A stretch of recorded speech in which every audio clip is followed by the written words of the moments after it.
Wherever you may be, welcome to Observations. We have Scott and a half a Kirk here. How's the half a Kirk doing? I'm surviving, thank you. Okay, yeah, he's got the flu today. Kirk, it's been pretty nasty out there this past week or so since we last talked.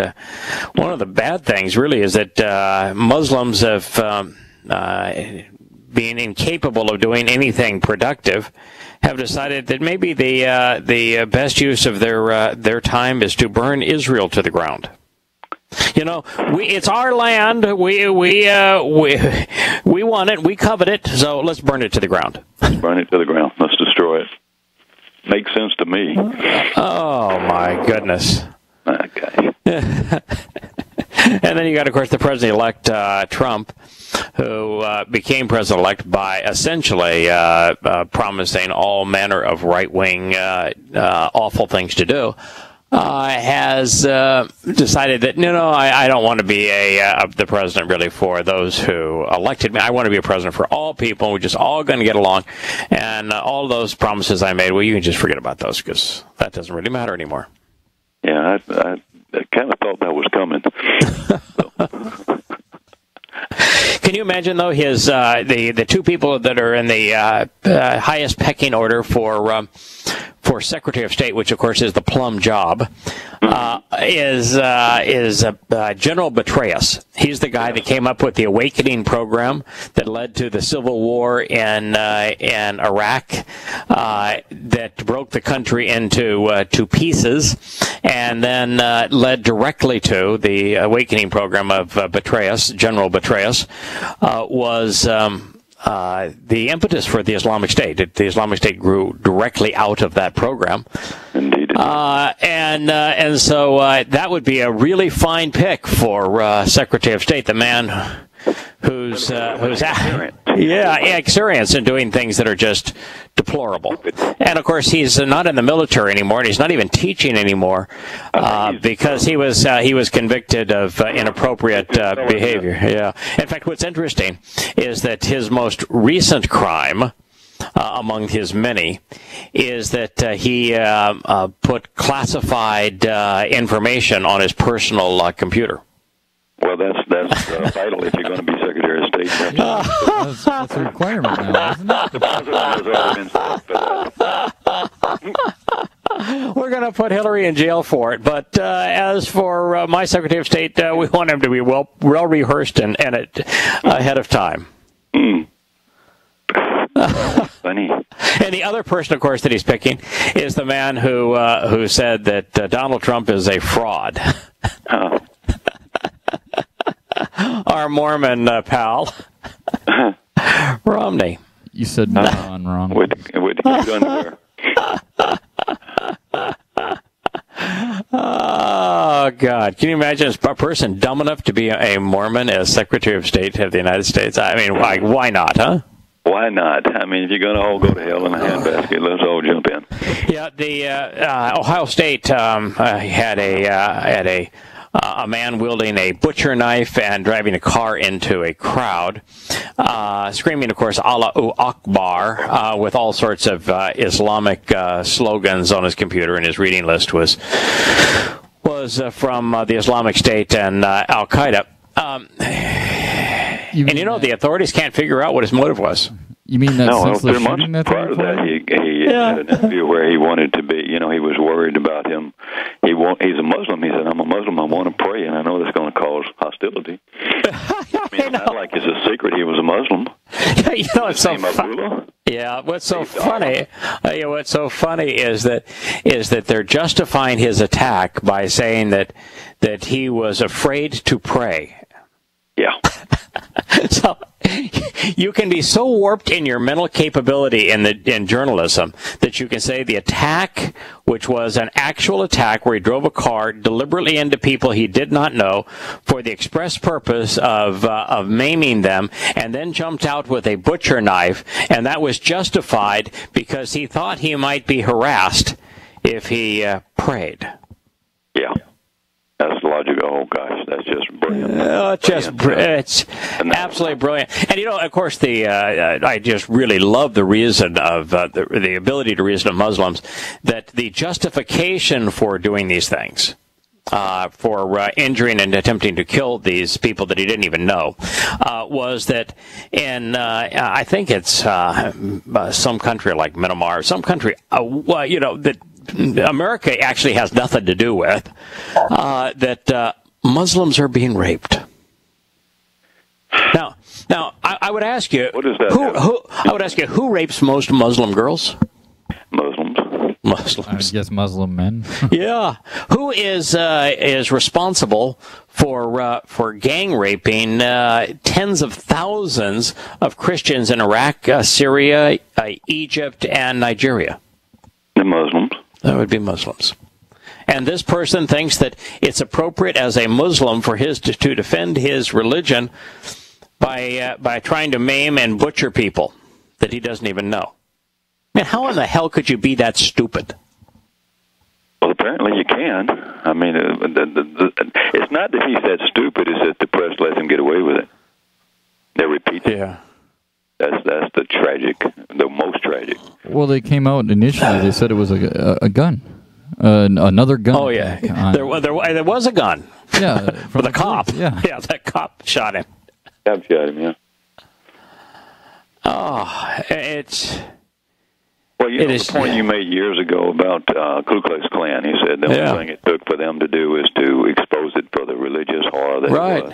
Right. And that ended it big time. I mean, you always have a remnant, but it's ended it big time. That's all you need to do with Islam. Yeah, but they never learned that for Islam. They never learned that for anything. They did it against the mafia. And you do it against the criminals, and once you expose their evil, it turns against them. But they can't do it with Islam for whatever reason, because somebody called it a religion. What is it? How does it define itself as a religion? The thing that is just astonishing to me is that with a religion that has mutilated the genitals of over 200 million little girls, yes, and that punishes, publicly whips, and kills. In fact, fathers will deliberately torture and murder their own daughters if they're raped. So, in a religion where a woman is tortured and murdered if she is raped, that you don't have a single liberal woman, a single feminist out condemning Islam. Who would stand out in the public and say so, yeah. Right. That's tragic for us.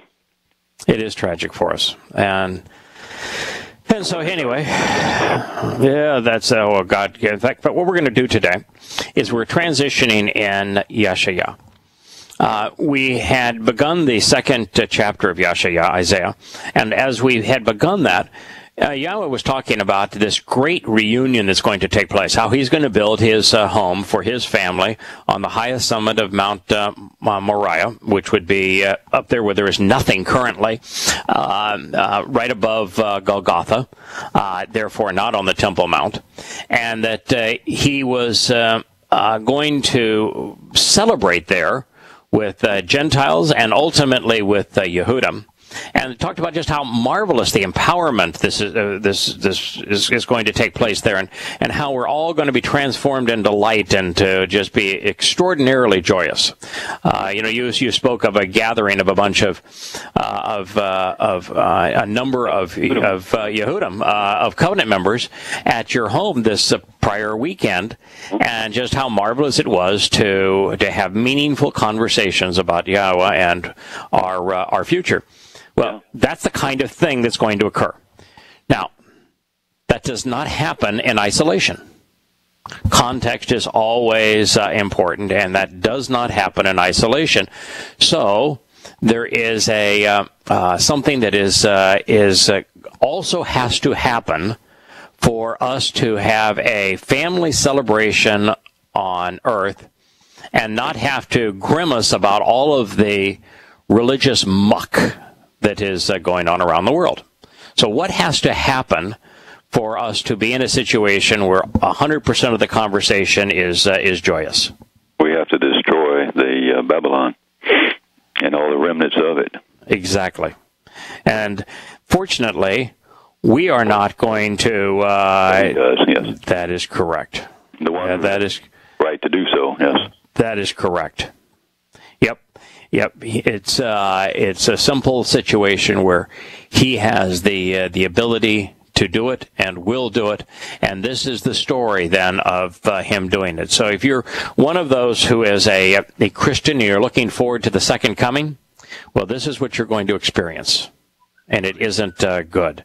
If you are someone who is patriotic or militaristic or have decided that, that the world leader is not so bad. He forgave my debt. He's offering all sorts of incentives just for a little Heil Hitler loyalty. That's really all it required. Well, this is what you should expect.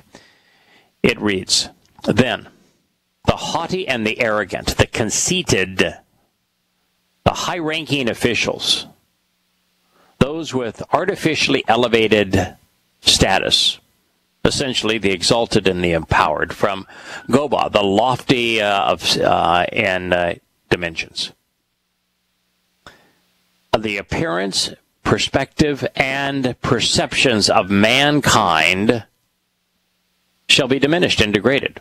So then the haughty and arrogant appearance, perspective, and perceptions of mankind, of Adam, shall be diminished and degraded, reducing and collapsing the spatial dimensions of those individuals." Oh. And we know as we study the covenant that the benefit of being part of the covenant is to have your dimensions increased. We're going to go from 3.5 dimensions, a three-dimensional construct stuck in the ordinary flow of time, 3.5 dimensions, and ultimately we're going to become 7-dimensional. Like Yahowah.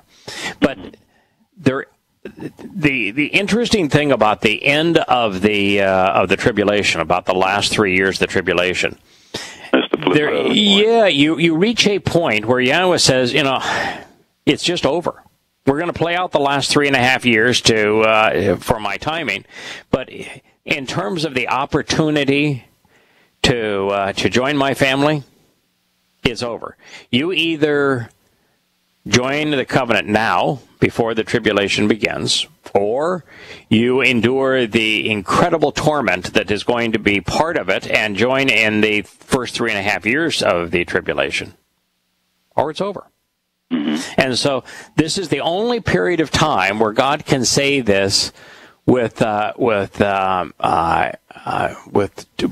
in totality, where he doesn't have to hedge his bet in any way or to couch his words. What he's saying is that everyone now in a position of leadership, bar none, are going to be diminished, because just as we in the covenant have our souls empowered from 3.5 dimensions to 7, which is, by the way, not a twofold increase. No, exponential. Yeah, it's exponential. Between 2.5 and 3 is exponential, and then between 2.5 and 3.5 and 4 is exponential, and between 4 and 5, 5 and 6, 6 and 7, each of those are infinite. Off the charts, yeah. Yeah, infinite. So that's the equation. But it also happens in reverse. Yes, it does.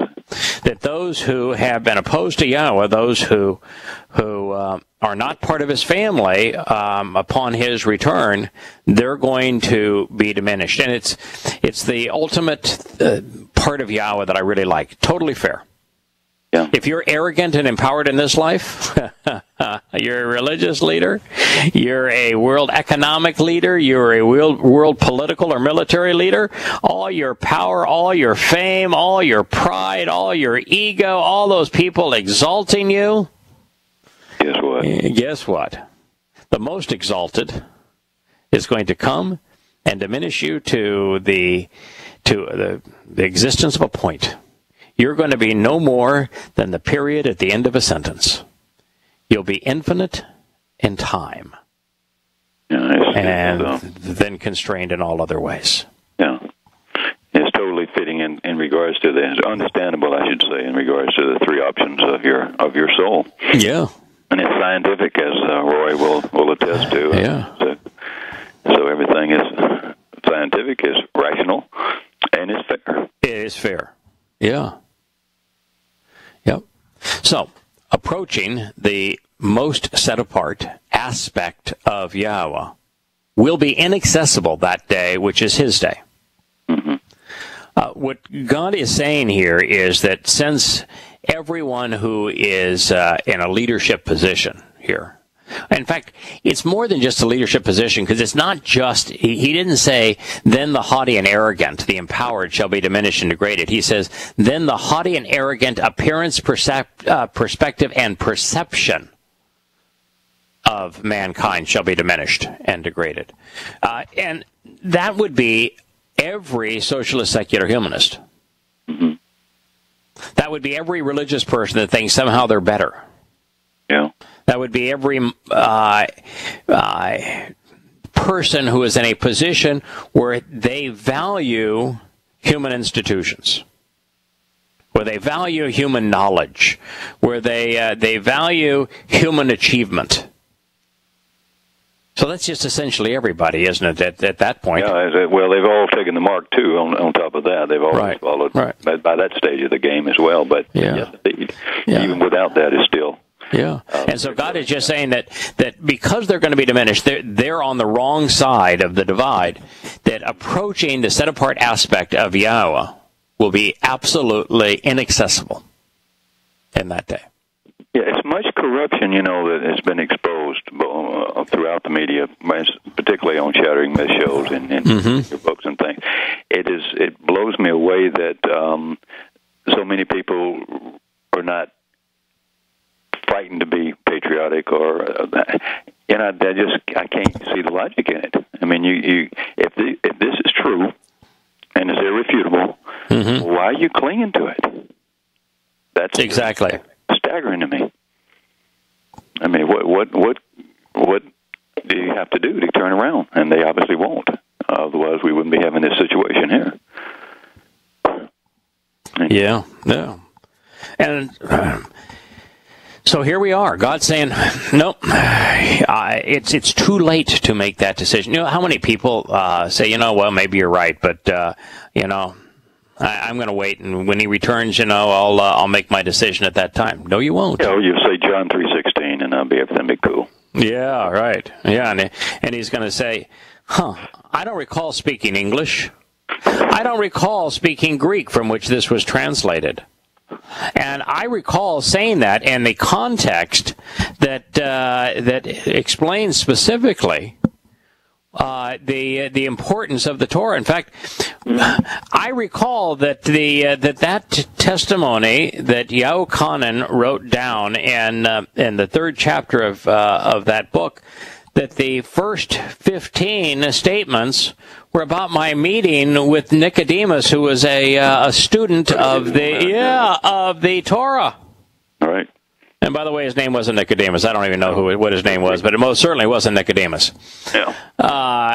Nicholas would be the Greek god of victory, and you had a 0% possibility that a Greek was going to be part of the Sanhedrin. Yeah, 0. So I mean, that's one of the problems of translating things. Yeah, from Hebrew to Greek to Latin to English, but nonetheless, he's going to say, why didn't you pay attention to the context where I said, hey, since you're an expert on the Torah, how come you don't understand these things? Mm-hmm.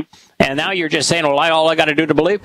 What did I tell this fellow whose name we do not know? Didn't I tell him that, it's about understanding what's in the Torah that's going to make the difference? And then you come up with this line out of context. I just got to believe. Yeah. The Lord Jesus Christ. Yeah.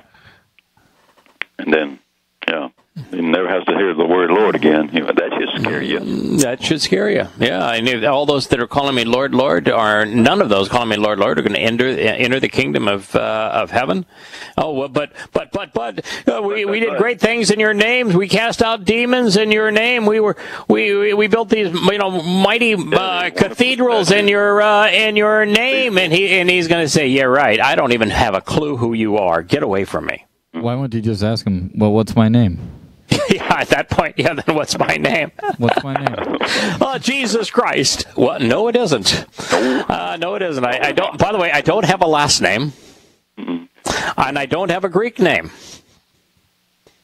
And this is not going to be multiple choice. So no, you would be wrong. You got one shot, pal. On the way back from lunch today, I passed a car that the bumper sticker on the car said, "Put Christ back in Christmas." Well, I'm going to tell you, Christ has never been separated from Christmas. No. Because you can't have Christmas without Christ. No, of course, yeah. And there's what he doesn't know is there's no connection of any kind between Christ and God. None. There's no connection between God and Christmas. And so this thing that they're proclaiming on behalf of their religion is not only inconsistent with God, pisses God off. Mm-hmm. God hates it. God was not born. No. And he ain't going to die. And when he arrived, it was on tabernacles, which is sukkah. Yeah. When a child was born unto us and a son was given to us, it was on sukkah. Mm-hmm. And it wasn't the birth of God. And his name wasn't Jesus. No. I think he came in his father's name, didn't he? Last time I checked. So Zeus, what was God's name? Yeah, it must have been Zeus. Must have been Zeus. Jesus, yes. Oh, Jesus. Indeed, surely. Indeed. By the way, the last statement, I just should repeat on that previous statement before we get to the next one. It says that he will be inaccessible in that day, which is his day. Yes, his day. His day. What do you think is his day? Do you think his day is Christmas? Oh boy, what a coincidence! If he come back on Christmas, no. And I come, yes, that Christmas is not his day. No. No, Easter is not his day.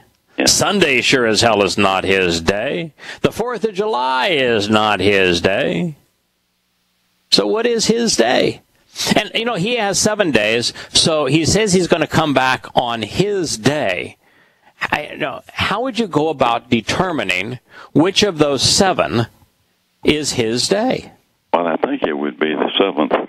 Just what? A lucky guess. Well, no, and it isn't. No, but it isn't the 7th. He's not returning on the 7th. Oh no, he comes back. Yeah, he comes back on the 6th. On the 6th, McRae, not on the 7th. Yeah. Right. Right. What is the number? What is the number of man? 6. Who's he coming back for? Man, a few of us. What is it that? What is the reason that God created the universe, the earth, and life?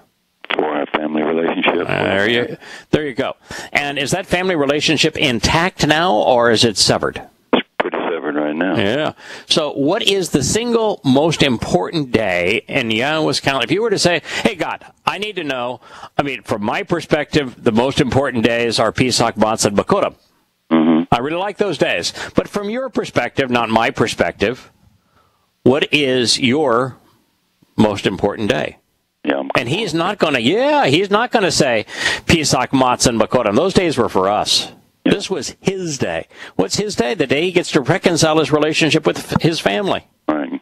That's why he's coming back on his day. Mm-hmm. There's only one day that fits that. He's coming back to deal with man, both good and bad, on his day, the day of reconciliation, Yom Kippurim. It makes absolute perfect sense. Okay, then it goes on to say, indeed, surely, the day for the approach of Yahowah. So this is the day that Yahowah is going to approach. You want to know what day this is? Now, it's just astounding to me that Christians are stupefied by this notion that no one knows the day. Well, how many times did God tell us the day?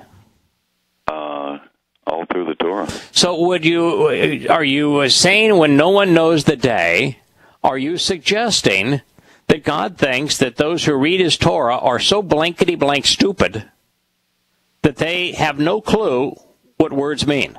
That would be the implication. I guess that would be the implication. Yeah. Of course, that line is just unbelievably stupid because it says the son doesn't even know. Well, the son doesn't even know. If the son does not know, he ain't God. He ain't God.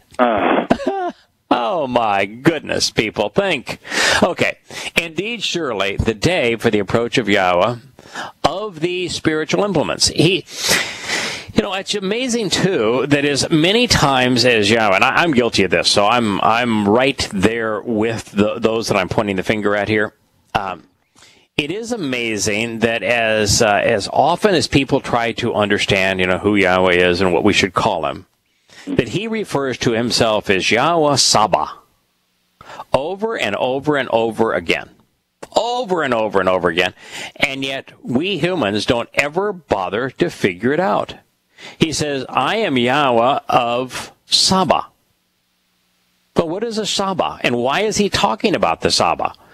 The Saba, there is no easy way just to start with. Saba does not mean host. Unless you define host in a very narrow way.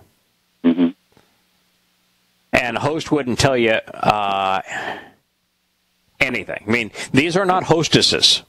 This isn't, the male counterpart of a hostess.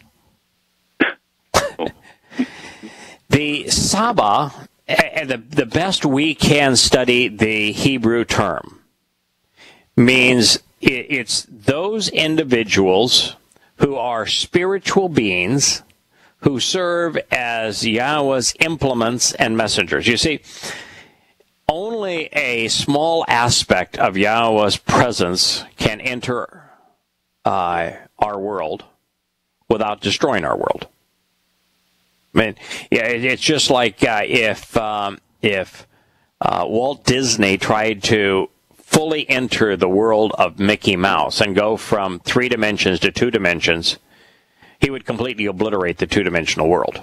And he himself could not physically do it, but if he attempted to do it, he'd obliterate the 2-dimensional construct of Mickey and Minnie Mouse. See, for me, that explained almost everything. It finally figured out, when he can't enter, therefore he has to use a correct form, and now it all makes sense, Right. This stuff is so logical. Yes. So he has a number. Right. He has a number of right. He has a number of diminished forms. Mm-hmm. Well, God's pretty resourceful. Yes. One of those diminished forms is the set-apart spirit. Mm-hmm. Now, the set-apart spirit is not diminished in terms of its. She is still entirely Yahowah. She's just not the entirety of Yahowah. Right. So it's Yahweh's nature, Yahweh's light, but part of Yahweh's nature and light, his maternal manifestation that is set apart from him that can empower, enrich, and protect members of his family. That's his set-apart spirit. But the set-apart spirit seems to only have, and I'm going to. This is why I think he is talking about himself, Yahowah of the Saba here. The set-apart spirit can empower Kirk and Scott and Craig. Right. Can enlighten Kirk, Scott, and Craig. Yes, it can. Yes, you can. Can provide comfort and companionship for Kirk, Scott, and Craig. Mm-hmm. But she does not engage with those who are outside the covenant. So the things that Yahowah wants done, he does not outside of his family, and his family's not here at this point. He does through the Saba. And the Saba are comprised of Malak. So since God himself cannot micromanage and engage in all these people that give God credit for, they hit the home run, they point to the sky with the one finger. God is not a micromanager. He has nothing to do with your little game. And to suggest he does is incredibly insulting to God. Rather than you earning brownie points for giving him credit, like Pujols does of the Angels, you're mocking him. It's an absolute disgrace to do that. So anyway, the only way for God to engage, once is through the set-apart spirit, but that's only for his family, and there's, maybe a few thousand of us at any one time. He can engage through the most set-apart, which is the set-apart spirit on a physical manifestation. So set apart twice, which is Yosha, but Yosha has been here 6 times. He's going to appear a 7th time. He's not here all the time. No. And it would be an inappropriate tool to use. So that leaves God with his Malak, which as essentially energy beings can do his bidding. For example, back to him if he says go find out what's going on, which he does. Right. Yeah. There's lots of times where he sends them to find out what's going on. Even in the story that I've just finished with chapter 11 of Observations, the communication with Abraham is via a Malak. And yet what's so interesting is this Malak speaks in first person as Yahowah, which means the Malak is an implement. If I were to stand outside the building where Scott is right now, and I wanted to get everybody's attention, I could speak through a microphone. Right. One of those megaphones. Right. I could speak through one of those. It's still me speaking, but I'm using an implement. So the actual voice that's coming out is not mine. It is one that is generated by the implement. Correct. So he engages even with his family from time to time. This was the case with Abraham through the Malak, through the Saba. Another example is the 91st Mizmor Psalm of Dode, where he talks about having Malak stationed around us so that no harm can come to us if we're about his business. If we're doing a job that is dangerous and that it is in his interest to promise protection, right, to protect us to do that job. Now, God's not, I got systemic poison ivy. I didn't go to God and say, oh God, this is just awful. You got to get rid of this for me. No, it has nothing to do with what his promise is. But if you're going to expose and condemn Islam and Muslims are murderous, you say, I'll provide the protection for that. Well, so he uses them for that purpose as well. The Ark of the Covenant. Right. It's with the 2 tablets of stone and the original autograph, the original copy of the scroll of the Torah. Okay, yeah, is all right there, ready to be lifted at the Golgotha, at the base of the buttress of Mount Moriah. And it is a Malak that is protecting it, a Saba, a member of the Saba. So anyway, these Saba are envoys, implements that are spiritual, energy-based beings that represent Yahowah and are 3.5-dimensional construct. They can do whatever God wants to do. They're infinite beings, but they're tools. Mm-hmm. So that's who he's talking about, because that is really the only way, apart from this, for those who are not part of the family. The only way for God to interact with those who are not part of the family is this way, through the Saba. Mm-hmm. So that's how he's introducing himself. And very few people actually take the time to think about that. and why they're named Saba, which is command and control, and how that relates to God saying that the Malak are both greater than humans, but also much less than humans. Mm-hmm. Yeah, well, that would louse up everybody's idea of what an angel is, because in fairyland, where the angels are, whatever they are. Yeah, loving beings, and they're incapable of love. No, yeah. Incapable of love. A tool or a militaristic, right? A command construct thing. Yeah. This friend of mine mentioned the other day said, Trump wants to be a president like he's a CEO of a company and just delegate things and just do the things that he himself wants to do. And they made that sound bad. And I said, wait a minute. That is the best way to run any organization. Sure. But by the way, isn't that how God operates? Sure. Does the things that he wants to do, and he delegates with authority those things that he doesn't want to do, and he gives that stuff to the Malak to take care of. That is their job. Well, don't you think he's going to, and when we're all a family together, he's going to allow us to do an awful lot of stuff? I mean, that's the way he works. Yes. Go out and go do this. Or go play here. Yeah. We're interesting to Yahowah because we have free will. Malak do not have free will. We're interesting to Yahowah because we can be creative, and through choice we can do things that are interesting. Malak can't. So he orders the Malak. They're a command and control regimen, and he invites and asks us. So that is the nature of this equation. Anyway, it's just with a lot more respect, yeah. Yeah. So indeed and surely, the day for the approach of Yahowah of these spiritual implements shall be a time of degrading diminishment. Now everybody say, hallelujah, it's going to be the return of God. It's going to be this glorious second coming.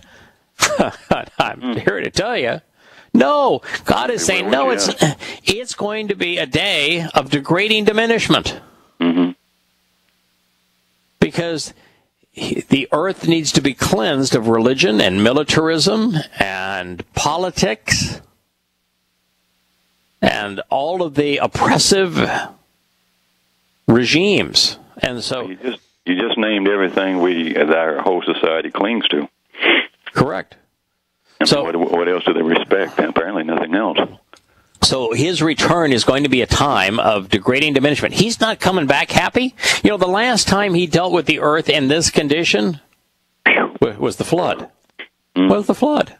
Yeah. Do you think the flood was a joyous event? No, he says, I regretted having created humankind. And there's a sad line. Yeah. And so this time the conditions are even worse. So do you think that he is coming back happy? No, it's a time of degrading diminishment against all of the arrogant and haughty elitists who have risen to positions of a power. Those who have ascended to positions of a power, the highest ranking and most prominent. Says it 3 different ways. He uses ge'ah, room, and wa'al, to say, I'm going to diminish the arrogant, the elitist, those in positions of power and authority. If you're a pope, a cardinal, an archbishop, if you are the head of a mega church, if you're a general or an admiral or a colonel or captain, or a media mogul. If you're a media mogul or a star celebrity, you're in serious trouble. If you're a president or prime minister or secretary of this, that, and the other, state, go ahead. If you're head of a central bank, a multinational corporation, you're in serious trouble. In fact, you're not in trouble. It's just over. Those are the people he's going to diminish. Indeed, surely, the day for the approach of Yahowah of the spiritual implements shall be a time of degrading diminishment against all of the arrogant and haughty elitists who have risen to positions of power and authority. Those who have ascended to positions of a power and the highest ranking and the most prominent. Yeah. God, even though this will be a time where I don't think there is the third door. I think that at this point we have reached that everyone is either going to be part of the covenant or be locked up forever in Sheol. Mm-hmm.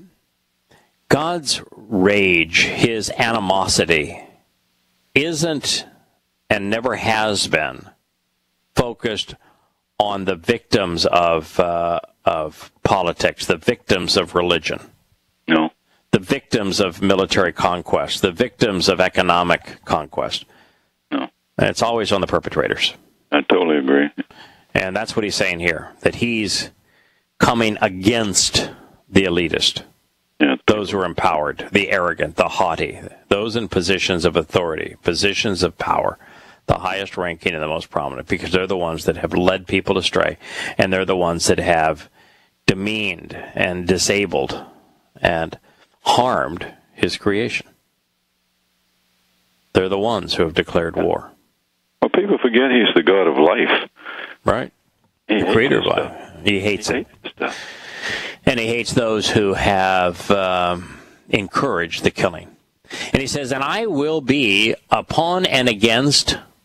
Now, this is an interesting word. It's erez. And you look at any Bible, and they translated cedars, and I will attest, erez does mean cedars. Mm-hmm. But is that all erez means? No, it's more of a metaphor. Right. But it's not just, if it was just a metaphor, okay, you'd say, well, the cedar is the strong and the powerful and the tall and the lofty, and so you'd say, all right, I'm against that. The cedar would represent the Christmas tree and therefore Christmas, and you might say, all right, it's a metaphor for that. But all you really have to do is look at, well, what else does erez mean? Is cedar the only thing that it means? The answer is no. It says it means strong. It means established. It means those projecting power. It means to erect a large public, civic, or religious building. That encompasses erez even means to panel over something to conceal what's underneath, which is the purpose of purpose of Christmas and Easter. Yeah, purpose of Easter, Christmas, Sunday. Mm-hmm. Jesus, the Trinity, it's all conceals the truth that lies beneath it. They put their lies right on top of the truth, and so erez. Yes, means cedars, and a metaphor via the cedars, the tall, the established, representing Christmas, of course, but also the strong and the established, a projection of power, which is what God is saying. That's what erez means. It means to project power. Mm-hmm. And then he says, I'm against Lebanon. Now, there's a lot of reason to be against Lebanon. It went from being this country that decided to split power evenly between two different religions, the Phalange Christians and the Sunni Muslims. Right. And they got to alternate who was president and who was prime minister, and they had a constitution that alternated between them. But, of course, with Islam doesn't play nice, and they went from blending power between sharing power, between two different sources to the civil war, and they came out just in this last year with a transition now with Hezbollah in power, thanks to the United States invading Iraq and giving Iraq to Iran. As a direct result of that, Hezbollah is now in sole control of Lebanon. So there's a lot of reasons to hate Lebanon, and the most fierce war that has been launched in modern time against Israel was launched from Lebanon by Hezbollah. And Hezbollah is almost infinitely better armed and equipped and trained than they were during their previous assault on Israel. And it was deadly the last time. So could God just be saying, I am really disgusted by Lebanon because of the presence of Hezbollah and the anti-Israel terrorists there? Sure. Oh, yeah. But it's more. But it's more. because what Lebanon means, and it is Lebanon in Hebrew, it means whitewashing. It means to wear white robes. Well, okay, to wear white robes, that's it's imams and the Pope. Mm-hmm. But to whitewash is to cover over his truth. That's the basis of Christianity. It's the basis of Islam. Is to cover over, to whitewash his testimony, to put their New Testament right over the top of his Torah, prophets, and Psalms. That is to whitewash. To change the name of Yosha to Jesus. That is to whitewash. Yeah, change him, Hashem. I mean, everything. Yeah, Hashem. Hashem. Yep. So I will be upon and against all of the strong and established, those who whitewash and pave over, the high, overbearing, and haughty, harum, the exalted and honored, waha nasa, and against all of the mightiest, especially the religions' worship of Allah as the greatest, alone. The strong hand of idolatry, the promotion of false gods, the site and symbol of pagan religious shrines. It is a derivative of, and is derived from, therefore, Allah. Mm-hmm. Meaning greater, larger, the mightiest God, today known as Allah. Well, that question, Allahu Akbar, is going to be settled on Yom Kippurim, isn't it? God is so far, for all of those, all those little terrorist attacks, Allahu Akbar. Well, actually, Allahu Akbar, I think, will be settled at the midpoint of the tribulation. I think that the Magog war, screaming Allahu Akbar, which comes in two phases, Yahowah says that he personally intervenes, and that's right before the midpoint of the tribulation. So sometime in 2028, maybe, could be early 2029, but in that period of time, Yahowah himself is going to do Islam in. Yeah, so there'll be no more Allahu Akbars at this point in time. Which is now, so there's two reasons for not rendering this "I'm against cedars in Lebanon," is because look at this, or even oaks at the end.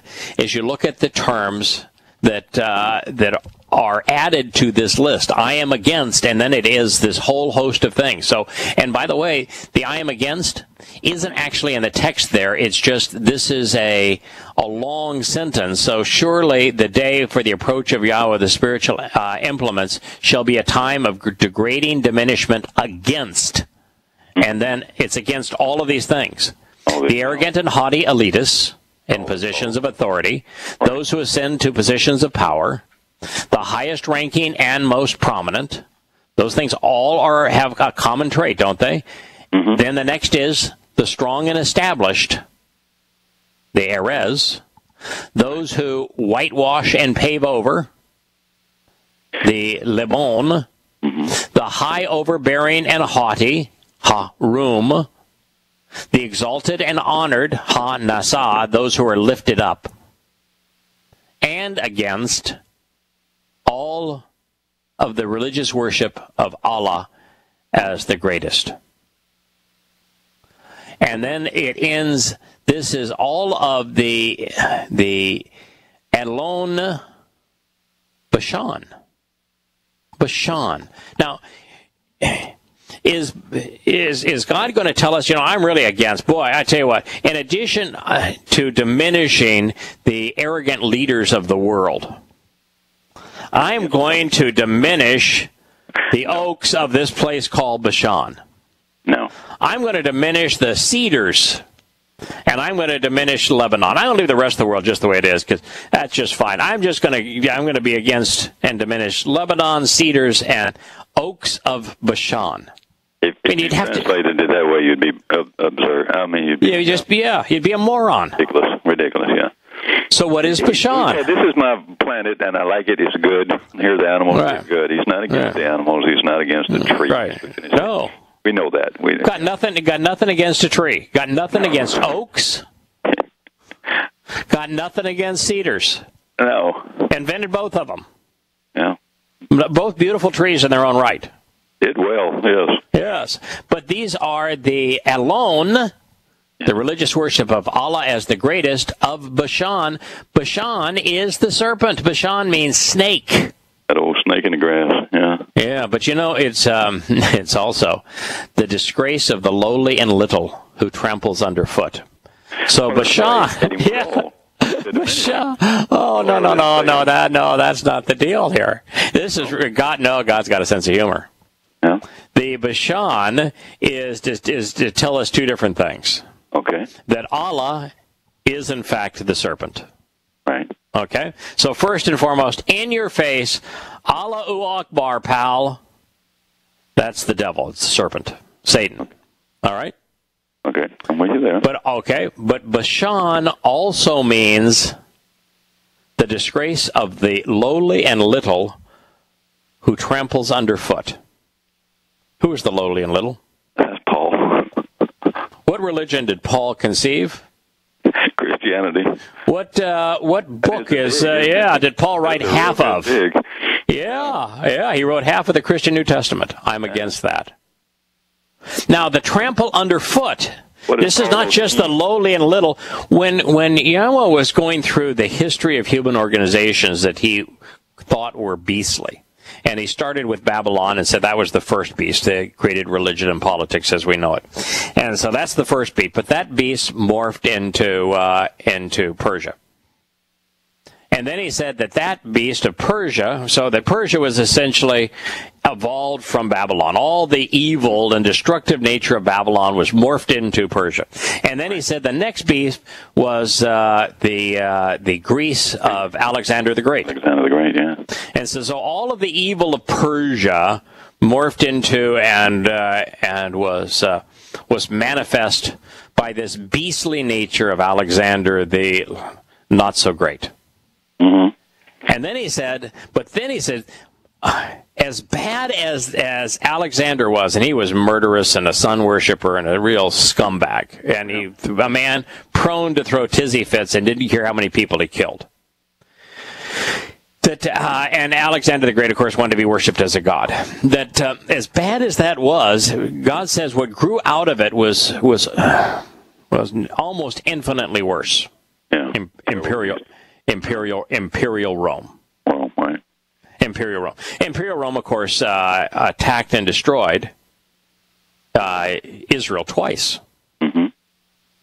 And the only country to do so. And if you study the history of Imperial Rome, it would be hard to find a more despicable civilization in human history.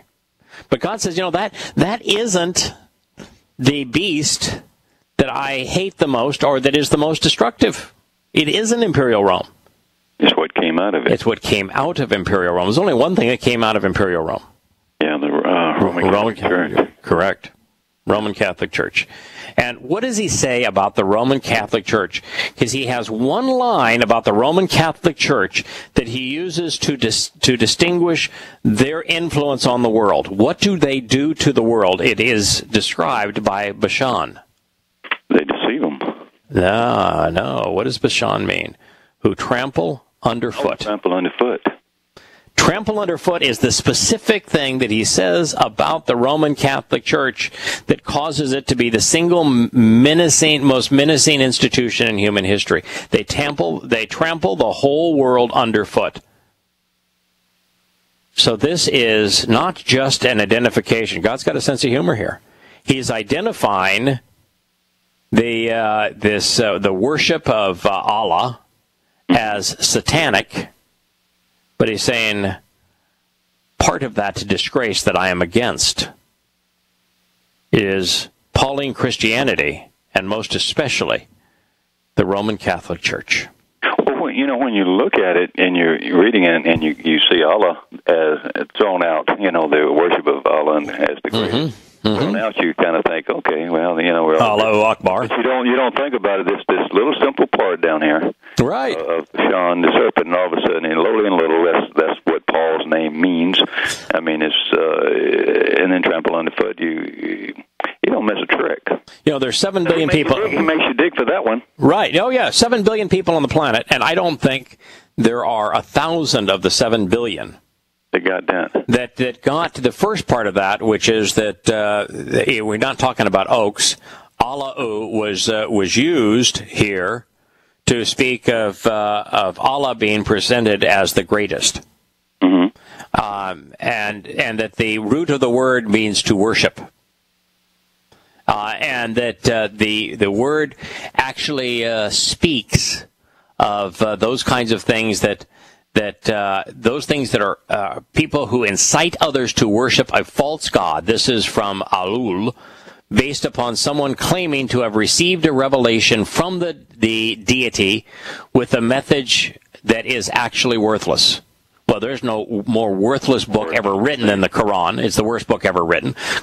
Muhammad claimed that he received a message from a deity, and it is based on an incitement to worship a false god. You couldn't have chosen a word more directly condemning of Allah and of Allahu Akbar, the terrorist scream on behalf of Islam, than alone. And yet, what you will find is that 99.999% of people think that he's against oaks. And they do, because in the Masoretic translation. Yeah, and then James and whatever this also said, you know. Yeah, and that he ain't talking about trees. No, and then the last one of Bashan. There isn't one person in 1,000, even not one person in 1,000,000, that can tell you where Bashan is, because where Bashan is irrelevant. Mm-hmm. Bashan means the serpent, and it's the disgrace of the lowly and little who tramples underfoot. Yeah. The Bashan is satanic influence, Pauline influence, and the influence of the Roman Catholic Church. Yeah. They're all terrorists. Yeah. Right. God chose a word for no that means to acknowledge, to relate to accept. Basically, yada means, to know because you can relate to something. Right. But he chose a word for understanding, bien, that means you need to make connections between the things you've come to know to understand. This whole process of understanding this prior statement is based upon bien. Making connections of what is yada known. Yeah, is it a little work? Yeah. Is that work rewarding and fun? Oh, yeah. Absolutely. So this is one of the reasons why you never should be superficial when trying to translate something that God has said. Now, he goes on, because he's, by the way, not done. And he says, and I will be against all of the mountains and elevated positions. Now, is he against mountains? No. I don't think so. No. No. But har means an uplifted and elevated position. Right. Which have sought or ascribed high status for themselves. Now, mountains don't ascribe status for themselves, but those in elevated positions do. Right. Right. Yeah. Back in Rome, it was Capitoline. It was Capitoline Hill, right? They had the high ground in Rome. Those were the generals and the military leader. What do we call our place of power in America? Oh, we love to call it the Capitol. Capitol Hill. It's named after the Roman. In fact, we both have a Senate. Architecture. Right. So those who are on the hill is what he's saying. I'm against those on the hill that have ascribed status and power for themselves, and against all of the elevated positions, Yiba, which are exalted and honored. So, again, if you're going to understand this, you really have to take the time to study the words. Now, there's a revelation of Yahowah in the 17th chapter, which, we don't know if it's accurate or not, because we don't have anything dating back to even before the 4th century. But the prophecy speaks of a malignancy which emanates from the city of 7 hills. So since God has mentioned that he's against the hills, and you know that he's not against a hill. Okay, so you've got an option here. If you want to understand, what do you need to do? You connect the dots. Right. So tonight, we're going to do that very thing. Next time.